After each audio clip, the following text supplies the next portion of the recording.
كل إنسان في الدنيا عنده مشاكله وأحزانه وهمومه، وكل حد فينا بيحاول يتخلص من مشاكله علشان يقدر يعيش مرتاح.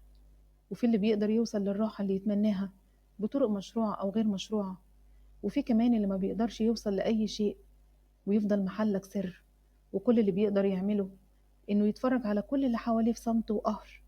وفي كمان اللي بيحمد ربه ويرضى باللي ربنا قاسمهوله.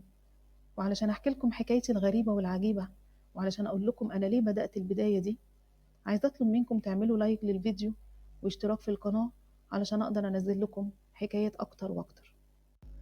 أنا اسمي مريم، عندي 30 سنة، ليا أخ أكبر مني وأخت أصغر مني، والدي دكتور أسنان ووالدتي دكتورة نسا وتوليد. علاقتي بإخواتي مليانة حب وعطاء، وعلاقتي بوالدي ووالدتي كانت علاقة صداقة، وعمر شغلهم ما بعدهم عنا أو أثروا في حق تربيتنا.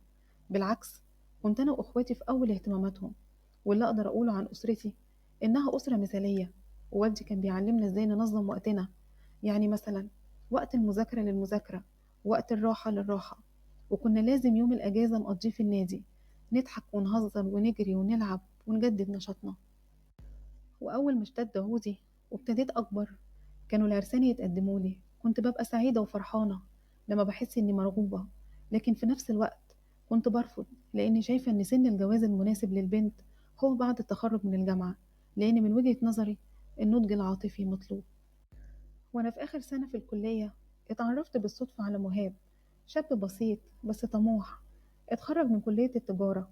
وللأسف زيه زي أي شاب بعد التخرج مقدرش يحصل على فرصة عمل، فبقى يشتغل أي حاجة وكل حاجة. اشتغل في كافيه واشتغل في أوبر وفي أماكن تانية كتير. وبما إني بصارح أمي بكل شيء، قلت لها على علاقتي بمهاب، فطلبت مني إنها تشوفه وتتعرف عليه. وأول ما شافته حبته وارتاحت له جدا، بس الحاجة الوحيدة اللي أمي كانت معترضة عليها هي ظروفه المادية. ولما طلب مهاب إنه يرتبط بيا رفض والدي وبشدة، بحجة إنه مش هيقدر يعيشني في نفس مستوايا. وبعد محاولات كتيرة مني ومن مهاب برضه موقفه متغيرش. ولقيت والدي بيكلمني بيقولي: يا بنتي، الحياة مش حب وبس، الحياة واجبات والتزامات، وانتي طول عمرك عايشة في مستوى عالي، ولو عشتي في مستوى أقل منه هتحسي بالفرق، وساعتها هتبدأ المشاكل. فكري يا بنتي بعقلك مش بقلبك. مهاب شاب محترم وطموح، بس لسه المشوار قدامه طويل. سكت وقتها ومعرفتش أرد، وكان في صراع جوايا ما بين عقلي وقلبي. وقلت لنفسي كلام بابا مظبوط، بس أنا بحب مهاب. وبعدت فترة عن مهاب، ولأنه شاب محترم وحساس فهم إن أهلي رافضينه. واتفاجئت بيه بيتصل بيا وبيقول لي: يا مريم، أنا حبيتك بجد، وكنت نفسي أكمل حياتي معاكي، بس أنا شايف إني مش هقدر أساعدك، ولازم أنسحب من حياتك. أتمنى لك السعادة. ومن يومها ما شفتوش ولا سمعت صوته، وانسحب فعلا من حياتي. وحاولت أطوي الصفحة دي من حياتي وأرجع لحياتي الطبيعية.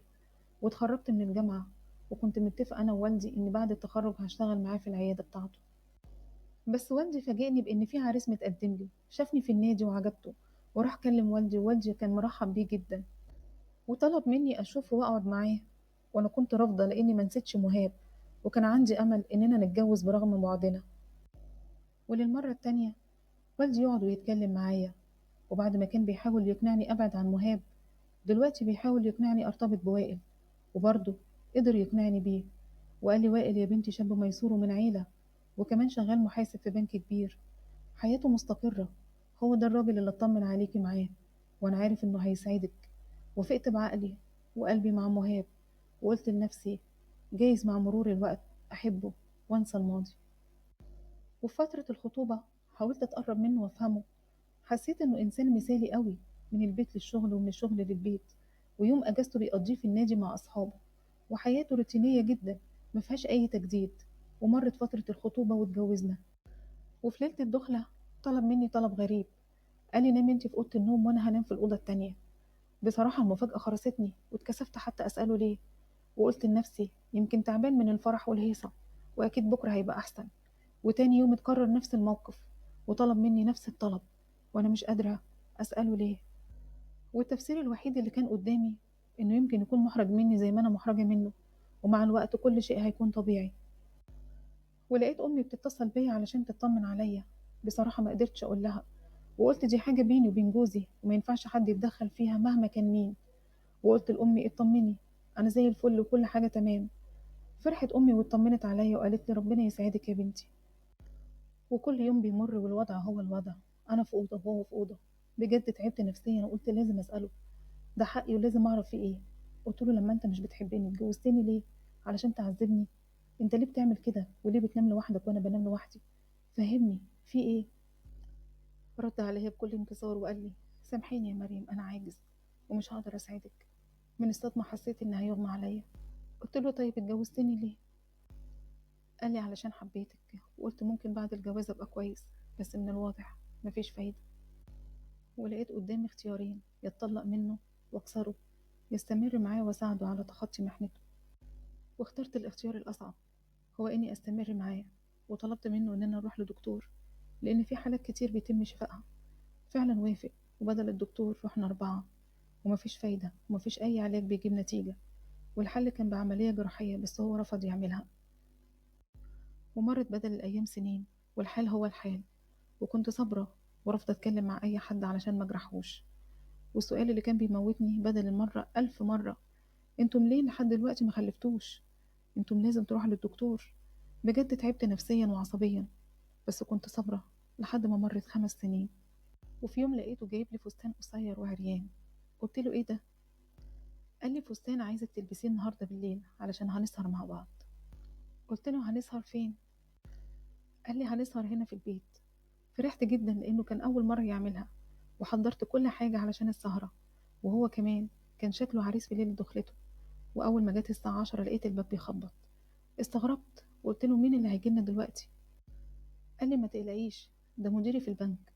استغربي من الموقف زاد، وفتح للمدير واستقبله. بس أنا كنت مكسوفة علشان الفستان اللي أنا لابساه. وطلب مني أقعد معاهم. وبعد شوية استأذن من مديره ودخل المطبخ. واتفاجئت من مديره بنظرات غريبة، وابتدى يقرب مني. زقيت وقمت جريت على المطبخ. قلت له ايه اللي بيحصل ده؟ انا مش فاهمه حاجه، والراجل اللي بره ده مش محترم وبيعمل تصرفات غريبه. وهو جاي ليه اصلا وما قلتليش ليه انه جاي؟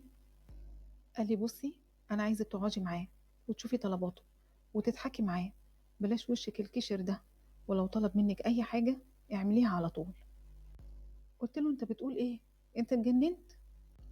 قال لي اسمعي اللي بقولك عليه، انا ترقيتي واقفه عليكي، ولو مشي من هنا زعلان مش هترقى، وممكن كمان يأذيني في شغلي. ساعتها بس ندمت على كل لحظة استحملته وصبرت عليه فيها. بعد كل ده يقدمني لمديره علشان ترقية؟ وخرجت من غير ما أفكر. طردت الإنسان السافل ده. ولأول مرة من 5 سنين يعلي صوته عليا ويقول لي انت اتجننتي؟ ايه اللي انت بتعمليه ده؟ انت كده هتخربي بيتي. قلت له بيتك؟ انا بقى هخرب لك بيتك بجد. وجريت رحت لأهلي وحكيت لهم على كل اللي حصل من أول ما اتجوزت. وطبعا أهلي ما كانوش مصدقيني، بس أنا كنت مصممة أرفع عليه قضية. وحكيت للقاضي حكايتي، وحولني للطب الشرعي واللي أثبت في تقريره إني عذراء ومحدش لمسني. والمحكمة حكمت لي بالطلاق. وأهلي اللي كانوا فرحانين بالعريس الميسور اتكسفوا من نفسهم وما قدروش حتى يواسوني. وخصوصا كمان لما عرفوا إن مهاب اللي حبيته عمل مشروع مع أصدقائه، ومشروعه نجح وكبر. وأول ما مهاب عرف بإني اتطلقت وعرف كمان الظروف اللي أنا مريت بيها، اتقدم لي للمرة التانية. وأهلي وافقوا على طول، وابتديت حياتي بجد مع مهاب. وأهلي عرفوا إن مش كل حاجة في الدنيا فلوس، وإن الاختيار الصح للإنسان الصح هو اللي بيدوم، وإن الاختيار الخاطئ للإنسان الخاطئ هو اللي بيقلب لهموم.